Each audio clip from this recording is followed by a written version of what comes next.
Following the recent Framing Britney Spears documentary, Justin Timberlake faced a ton of backlash. However, he has now come forward to issue an apology to not just Britney Spears, but to Janet Jackson as well. I'm going to get into all the details in a moment, but first, if you could please smash that like button, we would really appreciate your support. And with that out of the way, let's just dive right into today's story. After the New York Times released their documentary titled Framing Britney Spears, there has been a whirlwind of backlash online for Justin Timberlake. The majority of people are accusing him of sexism and misogyny in regards to his former girlfriend Britney Spears. In addition to this, many are highlighting the famous wardrobe malfunction incident with Janet Jackson at the Super Bowl in 2004. In response to the outpouring of Britney fans, Justin Timberlake did issue an apology to both women on his Instagram page. In the apology, he says, "I've seen the messages, tags, comments, and concerns, and I want to respond. I am deeply sorry for the times in my life where my actions contributed to the problem, where I spoke out of turn, or did not speak up for what was right. I understand that I fell short in these moments and in many others and benefited from a system that condones misogyny and racism. I specifically want to apologize to Britney Spears and Janet Jackson both individually because I care for and respect these women and I know I failed. I also feel compelled to respond in part because everyone involved deserves better and most importantly because this is a larger conversation that I wholeheartedly want to be a part of and grow from." He then goes on to say, "The industry is flawed. It sets men, especially white men, up for success. It's designed this way. As a man in a privileged position, I have to be vocal about this. Because of my ignorance, I didn't recognize it for all that it was while it was happening in my own life, but I do not want to ever benefit from others being pulled down again. I have not been perfect in navigating all of this throughout my career. I know this apology is a first step and doesn't absolve the past. I want to take accountability for my own missteps in all of this as well as be part of a world that uplifts and supports. I care deeply about the well-being of the people I love and have loved. I can do better and I will do better." I mean, it's a nice apology and all, but damn, I feel like he really tiptoed around what he did to these women. How about you just be straight up with it? Apologize for exposing Janet, even if it was an accident. Still would be cool to apologize for the actual incident itself instead of just uttering empty words. Next problem with this apology is he apologized to Britney, but for what? You see, when you apologize for being misogynistic, it's an insanely broad term, so the person being accused can now get away scot-free without anyone knowing what they actually did.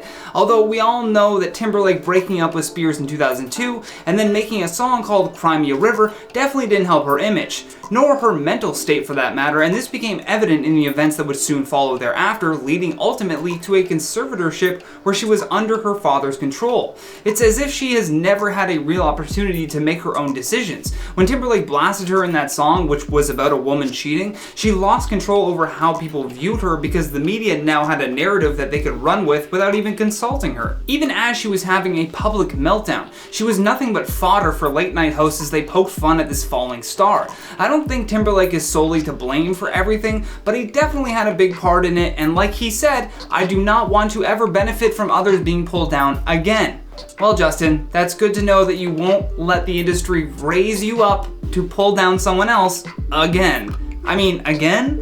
Why would you need to do it again? You already did it once. Selling your soul once is enough to achieve fame and fortune in Hollywood. Doesn't take much. The bar is pretty low. I mean, Harvey Weinstein was a casting director, and not a small one either.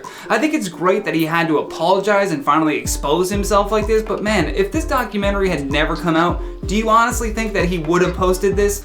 I mean, the whole apology is so transparent in and of itself. He starts off by saying, "I've seen the messages, tags, comments, and concerns, and I want to respond." As in it was some piece of breaking news to him that he was terrible to both of these women years ago.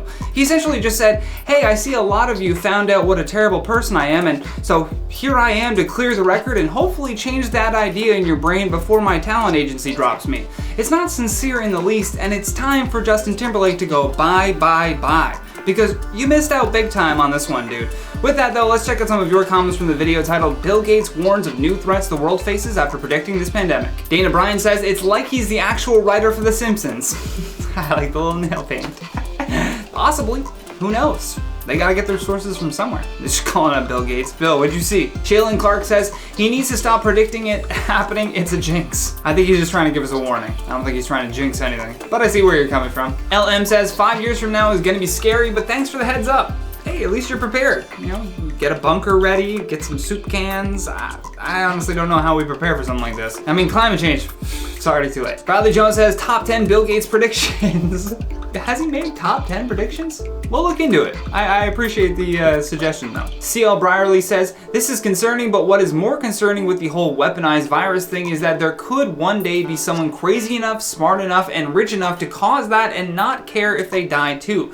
You know what, I really want to be optimistic and hope that that type of person only exists in a James Bond movie. Because if that type of person exists in real life, I mean, of course there have been terrible people that exist in real life that are capable of doing something like this, but let's just hope that it doesn't happen. You know, positive vibes only, okay? But for now, I've been your host, Johnny Rogers, and until next time, stay classy, YouTube.